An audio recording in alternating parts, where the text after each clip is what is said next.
My name is Muskan and welcome to the law temple. आज हम पढ़ेंगे एमपी अकोमोडेशन कंट्रोल एक्ट। क्या आपको ये बात पता है कि प्री में 5 क्वेश्चन इस एक्ट से बनते हैं। वो कहते हैं ना, छोटा है पर खोटा है।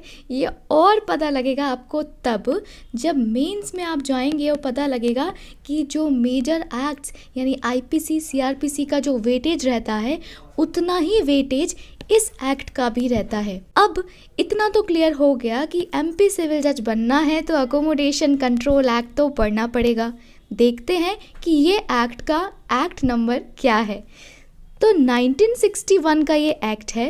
एक्ट नंबर 41 ऑफ 1961 का मतलब ये है कि ये एक्ट 1961 जब ईयर था उसमें 41st नंबर पे था। टोटल नंबर ऑफ चैप्टर्स इस एक्ट में 7 हैं, यानी कि 7। सेक्शंस की अगर बात करें तो टोटल 51 सेक्शंस हैं।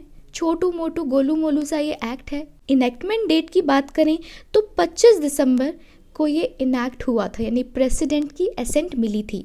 इन्फोर्समेंट की बात करें ठीक 5 दिन बाद इसको इन्फोर्स कर दिया गया मध्य प्रदेश पर। अब शॉर्ट ट्रिक क्या है तो देखिए, 41 है इसका एक्ट नंबर, 51 है इसमें टोटल नंबर ऑफ सेक्शंस और एक्ट जो है वो है ईयर 61 का। सो 41, 51 एंड 61। अब आप कभी भी नहीं भूलोगे कि टोटल सेक्शंस कितने हैं या एक्ट नंबर या जो ईयर है वो कौन सा है, वो आपको हमेशा याद रहता ही है। बट ये 2 बातें इसके थ्रू आप याद रख सकेंगे। आगे देखते हैं। किसी भी एक्ट को देखोगे तो उसका पर्पस जानना बहुत ज़रूरी है कि क्या ऐसा हुआ कि हमें एमपी अकोमोडेशन एक्ट अलग से लाना पड़ा। आप लोगों ने तन्नू वेड्स मन्नू पार्ट 2 तो ज़रूर देखी होगी। उसमें जब ये जो किराएदार है, जब तन्नू यानी कंगना की छोटी बहन को लड़के वाले देखने आते हैं तो ये भाई साहब ऊट पटांग हरकतें वहाँ पटकने लगते हैं। अगर ऐसा किराएदार आपके पल्ले पड़ जाए तो आप भी चाहोगे इसको निकालना, correct. At the same time ऐसा भी हो सकता है कि जो लैंडलॉर्ड है वो बड़ा परेशान करता है और आप यानी कि टेनेंट बड़े दुखदाई हैं। स्पेशली वो बच्चे ज़रूर कनेक्ट कर पाएंगे जो रूम्स या फ्लैट पे बाहर रेंट पे रहे हों या रह रहे हैं। तो यही इस एक्ट के पर्पसेस हैं कि हम रेगुलेट और कंट्रोल करते हैं कि कोई हमसे किराया वसूल ज़्यादा ना करे, इसका ध्यान रखेंगे। General regulation and control of eviction, कभी कोई न्यूसेंस कर रहा हो, आप लोगों ने ज़रूर सुना होगा लैंडलॉर्ड की डांट से, रात भर पार्टी करते हो, पता नहीं कौन कौन आता रहता है, नल खुला छोड़ जाते हो, पूरी दीवार जो है ख़राब हो गई, एट्सेट्रा एट्सेट्रा। इस तरीके की अगर वो कॉजेज़ से आपको निकालना चाहते हैं तो क्या होगा। ऑल्सो अगर उनके घर में कोई बोनाफाइड रिक्वायरमेंट है रेसिडेंशियल या नॉन रेसिडेंशियल उस पर्टिकुलर एकोमोडेशन में, जैसे मुझे रूम की ज़रूरत है, भाई मेरे तो बेटे की शादी है, अभी बहू रानी आएगी तो कमरा तो चाहिए होगा ना, तो आप मकान खाली कर दीजिए, घर परिवार बड़ा हो रहा है, ये भी सुना होगा। तो इस तरीके की बातों को डील करने के लिए ये एक्ट बनाया गया था। फिर हम देखेंगे कि भाई तू है कौन। तो प्रिलिमिनरी में सेक्शन 1 हमेशा किसी भी एक्ट का यही बताता है कि मैं भाई ये हूँ। सो एमपी अकोमोडेशन एक्ट 1961 इनका नाम है, पूरे मध्य प्रदेश पर लागू होता है। 30 दिसंबर 1961 को ये लागू किया गया था।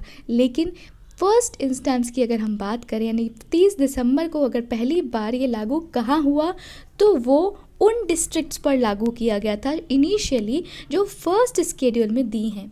ठीक है, तो प्रथम अनुसूची पर आते हैं, वो क्या कहती है। प्रथम अनुसूची देखो भाई, बेयरेक्ट्स खोल लो अपने अपने। सो फर्स्ट स्केड्यूल को आप देखो जरा, लास्ट में जाओगे तो टोटल नंबर ऑफ डिस्ट्रिक्ट्स आपको 43 दिखेंगी वहाँ, करेक्ट। 43 डिस्ट्रिक्ट्स पर 30 दिसंबर को ये लागू कर दिया गया और बाकी की डिस्ट्रिक्ट्स का क्या, बाद में धीरे धीरे लागू कर दिया गया।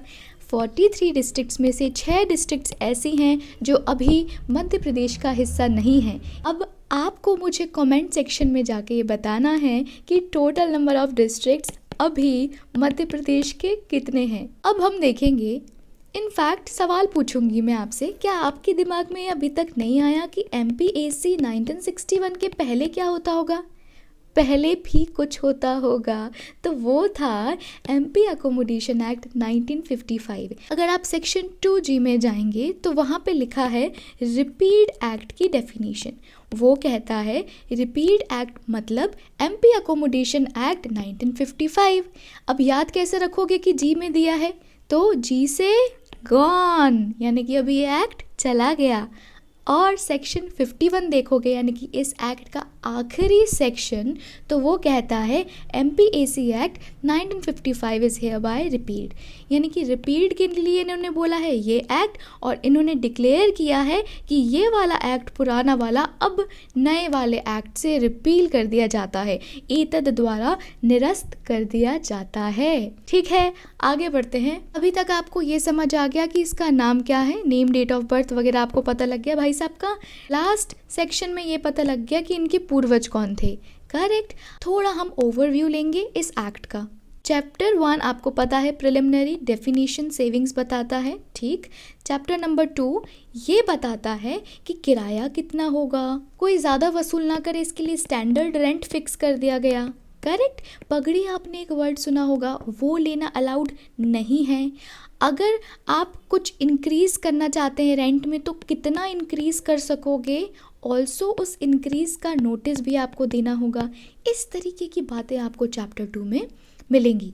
चैप्टर 3 में अगर आप किराएदार से परेशान है, वो किराया नहीं देता, एक सब टेनेंट उसने ला करके रख लिया, प्रॉपर्टी ख़राब कर रहा है आपकी, ठीक है, या न्यूसेंस बड़ा करता है, बहुत शोर मचाता है, तो इस तरीके के रीज़न से आप उसे बेदखल कर सकते हैं, यानी कि बाहर निकलवा सकते हैं। और चैप्टर नंबर 3 जो कि मोस्ट इम्पॉर्टेंट चैप्टर है, जजमेंट राइटिंग भी इस चैप्टर पर आती है, तो उस पर बहुत ध्यान देने की ज़रूरत है। चैप्टर नंबर 4 में 4 सेक्शंस हैं। ये बात करता है डिपॉजिट ऑफ रेंट्स, किस समय हर महीने की कौन सी तारीख को पैसा आ जाएगा जनाब के पास, मतलब किराएदार के पास, वो फिर आपको रिसीट देंगे। अगर नहीं देते हैं तो क्या रेमेडी होगी।